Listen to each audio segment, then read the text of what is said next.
안녕하세요, 퉁퉁코딩입니다. IT 부서에서 일하다 보면 부서 이동이나 조직 개편 등의 이유로 자주 담당 프로젝트의 변경을 겪게 됩니다.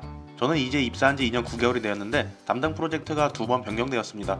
이렇게 새로운 프로젝트를 담당하게 되면 가장 먼저 하게 되는 일은 기존 코드를 분석하는 일입니다.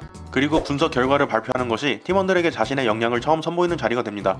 그러니 이 자리에서 임팩트 있는 한 방을 날린다면 팀원들에게 강한 인상을 남길 수 있겠죠? 오랫동안 진행된 프로젝트의 코드를 분석하는 일은 상당히 괴로운 과정이 될 수 있습니다. 흔히 이런 기존 코드를 레거시 코드라고 부릅니다. 레거시는 사전적 의미로는 과거의 유산이란 뜻을 가지고 있습니다. 그러니 사전적 의미로만 본다면 레거시 코드는 다른 개발자로부터 넘겨받은 코드이지만 개발자들 사이에서는 이런 의미보다는 좀 더 부정적인 의미로 통용되고 있습니다. 코드가 복잡하게 얽힌 모습을 스파게티 면발에 비유해 스파게티 코드라고도 합니다. 코드가 오래되면 여러 개발자를 거치면서 알 수 없는 로직들이 들어가 지저분한 코드가 섞여 있을 수 있습니다. 또한 예전에 만들어진 라이브러리와 프레임워크를 사용하고 있을 가능성이 높습니다. 그래서 개발자들 사이에서 레거시 코드는 낡고 지저분한 코드, 분석하기 어려운 코드, 테스트가 어려운 코드 등의 의미로 통용됩니다. 자, 이제 여러분은 이런 레거시 코드를 분석해야 합니다. 경력이 오래되지 않은 개발자가 짧은 시간 동안 이런 코드를 분석해야 한다면 복잡한 코드 속에서 핵심 로직만 명확히 이해하더라도 소기의 성과를 달성했다고 할 수 있습니다. 하지만 핵심 로직 분석 이외에 무엇을 좀 더 해볼 수 있을까요?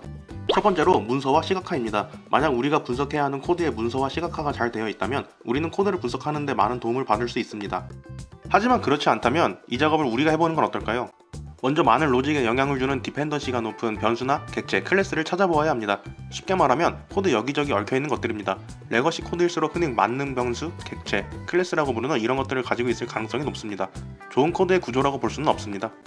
어쨌든 이런 것들의 역할을 확실히 이해한다면 코드 분석에 상당히 도움이 될 수 있습니다. 이런 만능 변수, 객체, 클래스가 영향을 주는 부분들을 시각화, 문서화해두면 이후 우리의 동료가 될 개발자에게 큰 도움을 줄 수 있겠죠.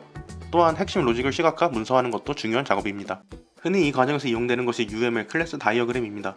이외에도 요즘은 디자인적으로도 기능적으로도 유용한 시각화 도구가 많으니 관심 있는 분들은 관련 자료를 찾아보시는 것도 추천해드립니다.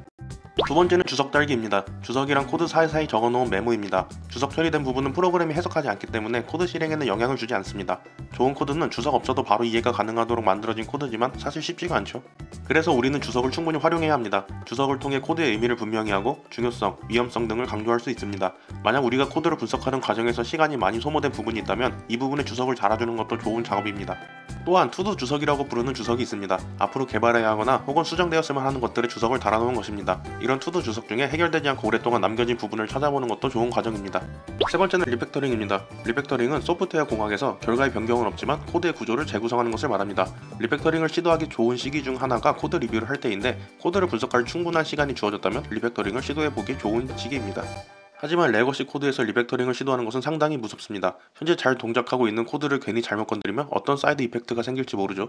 구조 변경까지는 어렵다면 간단히 시도해볼 수 있는 것들이 있습니다. 변수나 클래스명을 좀 더 명확한 의미를 가질 수 있도록 변경하는 것입니다. 이런 작업은 IDE의 도움을 받아 좀 더 쉽게 수행할 수 있습니다.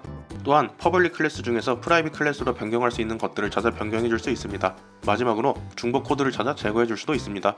이런 작업은 구조 변경보단 부담없이 시도해볼 수 있는 리팩터링입니다. 네 번째는 테스트 케이스 추가입니다. 리팩터링을 시도할 때 테스트 케이스가 잘 만들어져 있다면 리팩터링을 시도할 때 좀 더 부담이 적어집니다. 테스트의 중요성은 이미 많은 개발자가 알고 있기 때문에 테스트 기반의 소프트웨어 개발인 TDD를 이상적인 개발 방법으로 생각하는 개발자도 많이 존재합니다. 하지만 개발 일정에 치이다 보면 테스트 코드가 부족한 부분이 생길 수밖에 없습니다.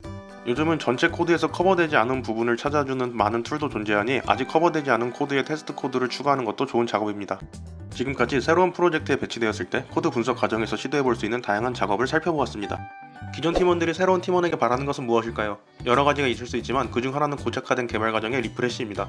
새로운 프로젝트에 합류하게 되었을 때 다양한 시도를 통해 팀원들을 리프레시할 수 있는 기회를 만들어주세요. 분명 팀원들에게 긍정적인 여러분의 첫인상을 심어줄 수 있을 것입니다. 이상으로 이번 영상을 마치겠습니다. 유용하셨다면 구독과 좋아요 부탁드립니다. 감사합니다.